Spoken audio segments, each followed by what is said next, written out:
Hola folks, I'm Kayaoğlu. The sudden takeover of Syria's Aleppo town by Hayat Tahrir Al-Sham, HTS, which stands for Organization for the Liberation of, well, the Levant, or Damascus, or Syria, took a lot of us by surprise. In this video, what I want to discuss is how this happened under two headings. One, the short-term stuff, the last few months or the last year and a half, as well as the long-term context. Let's get right in. Now, the fall of Aleppo and renewed fighting in northwest Syria took a lot of us by surprise because the country has been more or less quiet for the last 4.5 years. Now, the last time there was massive fighting in Syria was in the spring of 2020 when the Turkish military had to freedomize and vaporize about 3,000 fighters belonging predominantly to the Assad regime, the regular army and the militias, as well as Russian PMCs, Russian contractors, and Iranian militias, Iranian-backed fighters. That was in retaliation for the Assad regime conducting airstrikes against Turkish troops that had been in Syria as part of the Astana process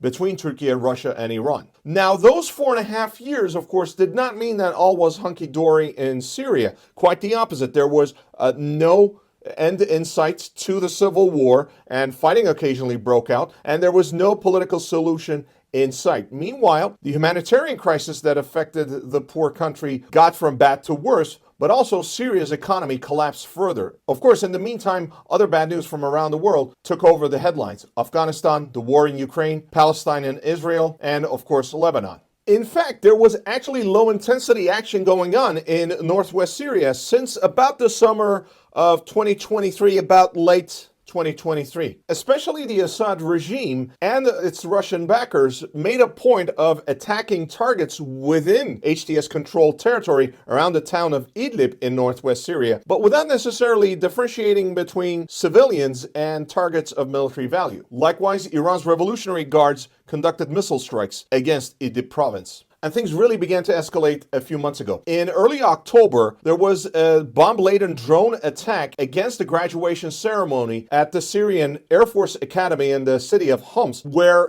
some 120 people died, an overwhelming majority of them graduating cadets. That figure also included about 20 civilians. Now, it's important to note here that no organization claimed responsibility for that attack, but in retaliation, the Assad regime conducted attacks against HTS-controlled territory in Idlib in northwest Syria. Meanwhile, Syrian President Bashar Al-Assad also thwarted overtures by Turkish President Recep Tayyip Erdogan for a negotiated settlement to end the civil war. Turkey's plan was to gradually transfer the areas under its control to Syrian government forces, but with the understanding that the Assad regime would sit down and engage in a negotiated settlement with HTS as well as the Turkish-backed coalition of armed opposition groups, the Syrian National Army. In return, Turkey expected Assad to pledge that the PYD, that's Party for Democratic Unity, its armed wing, YPG, People's Defense Units, which these organizations form the US-backed Syrian Democratic Forces, would withdraw from the Turkish-Syrian border. For Turkey, the problem is that the PYD, YPG, SDF are basically offshoots of the PKK. The PKK is a terrorist organization that has been fighting the Turkish government, ostensibly for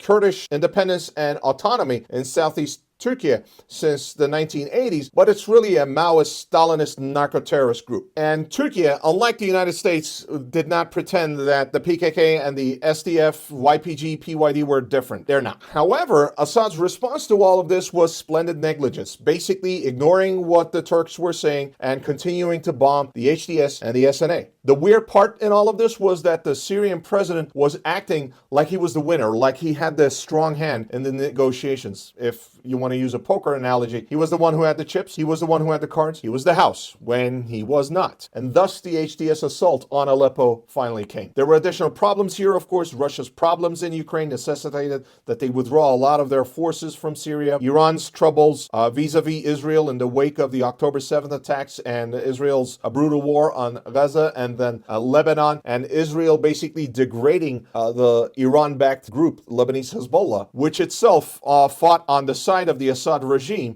in the 2010s in order to clamp down on the armed opposition against Assad. All of that has enabled HTS to make its move at a time and place of its choosing. Now, as I'm recording this video, it looks like Aleppo city is under the HTS's full control. Meanwhile, SNA has begun to push out the SDF from the town of Tal Rifat, that's right north of Aleppo, and an attempt by the SDF to connect the town that it controls west of the Euphrates, that's the town of Manbij, which it was supposed to evacuate back in 2016, that they tried to form a corridor through Aleppo to Tal Rifat, but the SNA also thwarted that. Now, basically, the SNA and HTS are in full control of that area. What happens next? At present, HTS really controls the momentum. Its forces are approaching the town of Hama. That's about 140 kilometers, about 90 miles south of Aleppo. And further south of Hama lies the town of Homs, the one I mentioned earlier with the Air Force Academy. It's a critical town because it's on the main fare between the capital of Damascus and Syria's coast. That's the Latakia area. That general area is where Russia's main airbase in Hmeimim are located, as well as Russian and Iranian port facilities through which they provide logistical support to the Assad regime. That area also used to provide the main political support for the Assad family. But after 14 years of civil war, I'm not sure how even that area is that reliable for the Assads. At present, I don't think Hama or Homs will fall as easily as Aleppo did. But what do I know? If you told me that this was going to happen, that Aleppo was going to fall in 3-4 days a week ago,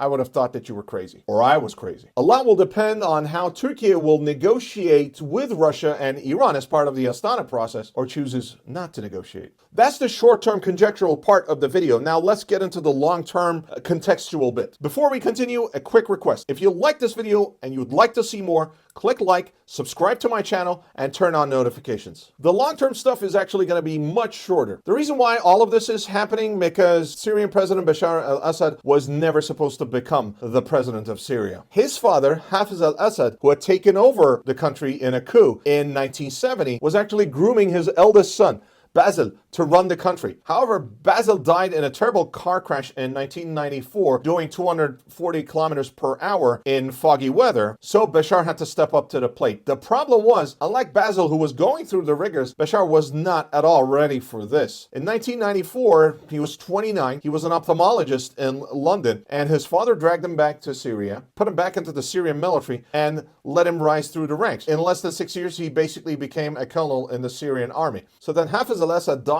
from prostate cancer in 2000 at the age of 69. So Bashar, heir apparent, had to become president. There was a problem though. The age of eligibility to become president, or the Syrian constitution at the time, was 40, but Bashar hadn't even yet turned 35. So the Syrian parliament lowered that age to 34 and elected Bashar al-Assad president. To understand the ridiculousness of that story, imagine this. Say one of my parents owned a hospital and they were its chief medical officer, either my mom or my dad. And one of my elder siblings, a brother or a sister, was being groomed to take over. But said sister or brother decides that they no longer want to do this, or, God forbid, they pass away and the job falls on me. But there's a problem. I'm a historian or a political scientist or a banker or an economist based in London doing something completely different, never been trained as a doctor or anything of the sort, and then my parents summon me back home. And what a physician goes through in 20-25 years, I am put through in 5 to 6 years. And then one day,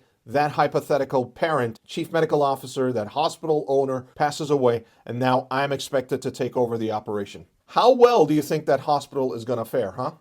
I thought so. That should give you some idea on how Bashar al-Assad screwed up his country in the wake of the Arab Spring protests in 2011, turned into riots and then massive uprising and then essentially an insurrection, a revolution, and clamped down on it. And then came millions of people displaced. Half of Syria's population fled abroad or were internally displaced. ISIS, foreign intervention, collapsed economy, and 500,000 people passed away. We'll continue this conversation here on the channel and on social media. To that end, you can follow me on X, aka Twitter, Instagram, LinkedIn, and Facebook. My profile names are the same everywhere, but in Kayaoğlu. Finally, don't forget to like this video, subscribe to my channel, and turn on notifications. Thanks a lot for watching, folks.